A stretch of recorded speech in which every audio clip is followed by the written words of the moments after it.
আসসালামু আলাইকুম। সূরা লাহাবের ফজিলত। সূরা লাহাব আল মাসাদ পাঠের মূল ফজিলত হলো এটি আল্লাহর রাসূল সাল্লাল্লাহু আলাইহি ওয়াসাল্লাম এবং ইসলামের প্রতি বিশেষ ও পোষণকারী আবু লাহাব ও তার স্ত্রীর প্রতি আল্লাহর কঠোর পরিণতির কথা বলে, যা মুসলমানদের জন্য শিক্ষা ও সতর্কবার্তা হিসাবে কাজ করে। এই সূরা পাঠের মাধ্যমে শত্রুর ক্ষতি থেকে রক্ষা পাওয়ার আমল করা যায় এবং যারা ইসলামের বিরোধিতা করে তাদের থেকে দূরে থাকার তাগিদ দেওয়া হয়। সূরা লাহাবের ফজিলত ও গুরুত্বপূর্ণ শিক্ষা সতর্ক বাণী। সূরাটি শুনে নিন। বিসমিল্লাহির রহমানির রহিম। তাব্বাত ইয়াদা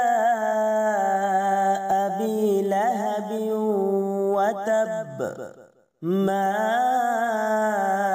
আগনা আনহু মালুহু ওয়া মা কাসাব সায়াসলা নারান যাতা লাহাবিন وامرأته حمالة الحطب في جيدها حبل من مسد। অর্থ: ধ্বংস হোক আবু লাহাবের হস্তান্ত এবং ধ্বংস হোক সে নিজেও, তার ধন সম্পদ, আর সে যা অর্জন করেছে তা তার কোনো কাজে আসিল না।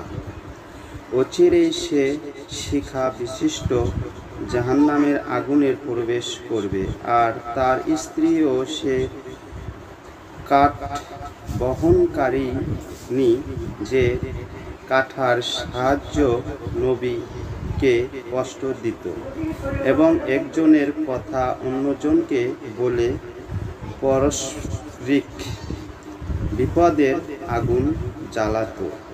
ভিডিওটি ভালো লাগলে সাথে থাকবেন।